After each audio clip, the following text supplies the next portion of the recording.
لہذا مسلمانوں کے ساتھ معاملہ کرتے وقت چالاکی دکھانا، ان کے ساتھ گفتگو کرتے وقت ایسی گفتگو، ذو معنی گفتگو کرنا، ایک ہوتا ہے جھوٹ، اس سے انسان دوسروں کو دھوکہ دیتا، ایک بات تو سچی ہوتی لیکن آدمی اس طرح سے کر رہا ہوتا ہے کہ دوسرے کو سمجھ نہ آئے کہ میں کیا کہہ رہا ہوں،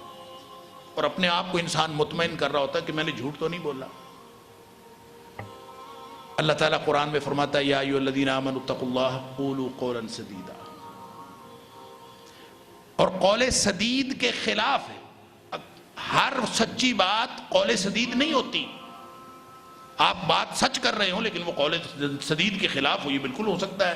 اصل میں فرق یہ ہے کہ وہ بات جو اگلے بندے کو سمجھ آ رہی ہے، جو اس کو آپ سمجھا رہے ہیں، جو کمیونیکیٹ کر رہے ہیں، جو ابلاغ کر رہے ہیں، وہ اگر ابلاغ جھوٹ ہے تو یہ قول سدید کے خلاف ہے، بات چاہے سچی ہو۔ بچوں سے کو پوچھتے ہیں ماں باپ نماز پڑھی،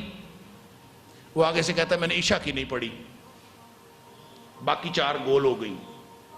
باقی پڑھی ہیں کہ نہیں کوئی پتہ نہیں۔ عشاء کی نہیں پڑھی کا مطلب عشاء کی تو نہیں پڑھی، اور باقی نمازیں تاکہ ابا جی باقی نہ پوچھیں۔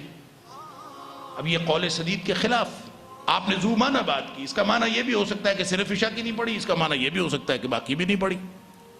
تو یہ نبی کریم صلی اللہ علیہ وسلم نے جو فرمایا من غش فلیس منی، اس دھوکے میں آتا ہے، اس چلاکی میں آتا ہے۔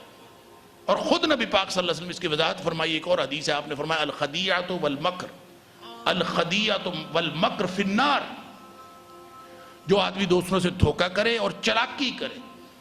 یہ جو مکر ہے نا، مکر اس کا معنی ہوتا ہے تدبیر کرنا۔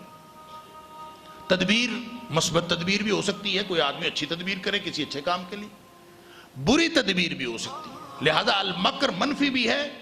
یہ مثبت بھی ہے۔ تو جو شخص دوسروں کو دھوکہ دینے کے لیے چلاکی کرے، اللہ اکبر، نبی پاک صلی اللہ علیہ وسلم نے فرمایا یہ جہنم میں ہے، گویا ایسا عمل کرنے والا جہنمی ہے۔